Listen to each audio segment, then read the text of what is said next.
Karamihan sa mga bagong creator, iniisip nila na ang tanging dahilan kung bakit hindi sila lumalago ay ang kalidad ng content nila. Kaya mag-invest pa ng bagong camera, mag-hire ng editor, gumawa ng mahabang video. Pero nagtataka pa rin kung bakit 10 views lang ang nakukuha. Ang totoo, hindi ito laging problema ng content.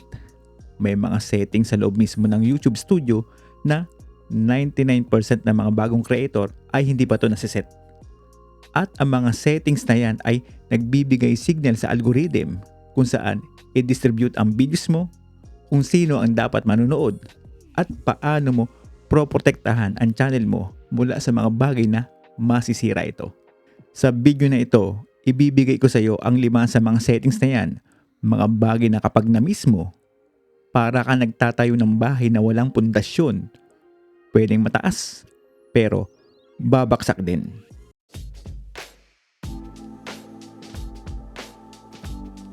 Bago tayo magsimula, kailangan mo maunawaan kung bakit critical ang mga settings na ito.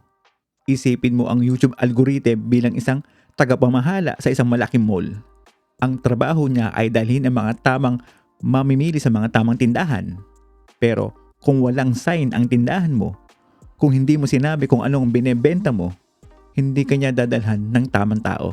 Yan mismo ang nangyayari kapag hindi mo na-set up ang mga settings na ito. Hindi ikaw o ang content mo ang problema. Ang algorithm, hindi lang niya alam kung saan ito ipapadala. Kaya ngayon, turuan natin siya. Una, ang channel keywords. At itong pinaka-underrated na settings sa buong YouTube Studio. Pumunta ka sa YouTube Studio, Settings, Channel, Basic Info. Makikita mo doon ang keywords box. Kung blanco yan ngayon, ibig sabihin wala kang sinabi sa YouTube kung tungkol saan ang channel mo. Ilagay mo doon ang lahat ng salitang naglalarawan sa buong channel mo. Hindi lang isang video, kundi ang lahat. Kung creator education channel ka tulad ko, YouTube Tips Tagalog, YouTube Growth, ang mga salitang ito ang gagamitin ng algorithm para i-connect ang channel mo sa mga viewer na naghahanap ng ganitong klase ng mga content. Ang totoo, ito ang unang utos mo na ibibigay sa algorithm. Kapag hindi mo ito ginawa, lalaro ka ng isang laro kung saan ang kalaban mo ay may mapa at ikaw ay wala.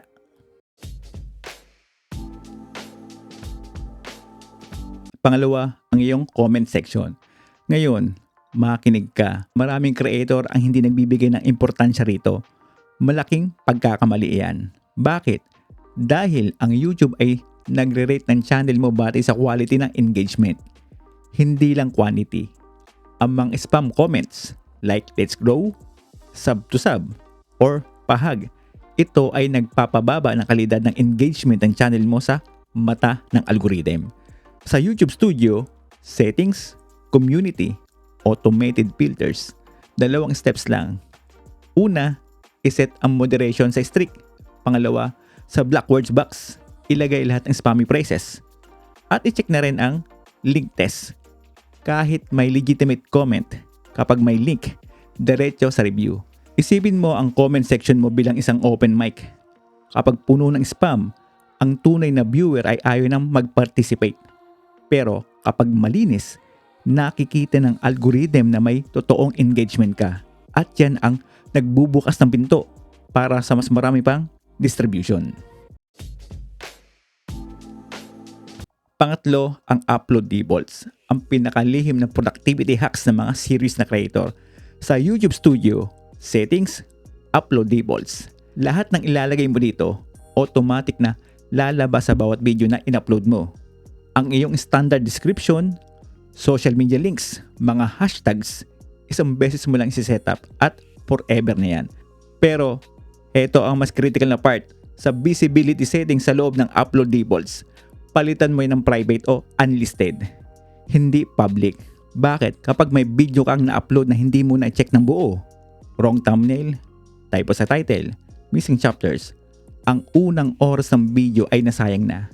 At ang unang oras ng bawat video, iyon ang pinaka-critical para sa algorithm. Iyon ang tinitingnan ng YouTube para malaman kung i-push ba ang video o hindi. Ang private default ay nagbibigay sa iyo ng quality control checkpoint bago ang lahat. Iyan ang kinakatawan ng professional creator, hindi yung mabilisan, kundi ang tama. Sandali lang, kung hindi ka pa nakasubscribe, sagutin mo muna sa sarili mo ang tanong na ito.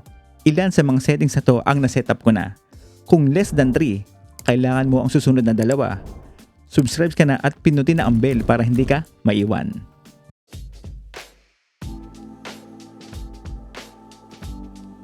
Pang-apat, ang 3 klase ng visibility at kung paano gagamitin ang bawat isa ng strategic.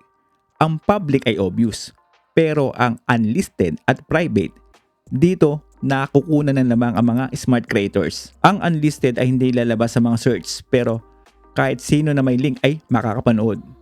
Ginagamit ko to kapag kailangan ko ng feedback mula sa ibang viewers o creators bago ko i-publish para maayos ko pa mga bagay na hindi ko pa nakikita sa sarili ko.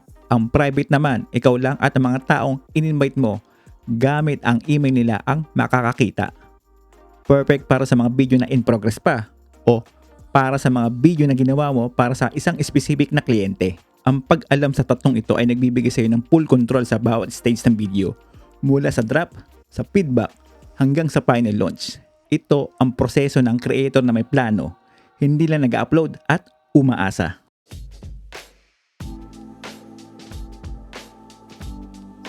Panghuli, ang channel trailer. At sa lahat ng binanggit ko ngayon, ito ang may pinakamataas na ROI. Meron kang 30 seconds lang para kumbinsihin ang isang strangers na mag-subscribe. Dahil kapag ang isang non-subscriber ay pumunta sa channel page mo, ang channel trailer ay automatic na mag-play. Sa YouTube Studio, customization, home tab, layout, sa ilalim ng video spotlight, makikita mo ang channel trailer for people who haven't subscribed. Piliin mo ang pinakamalinaw na nagpapakita ng value ng channel mo.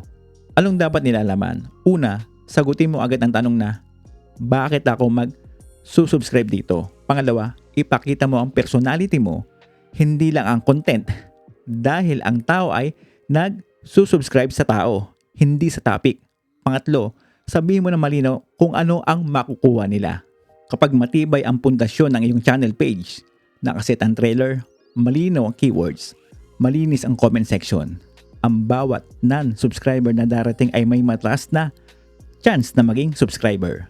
Hindi ito magic, ito ay engineering.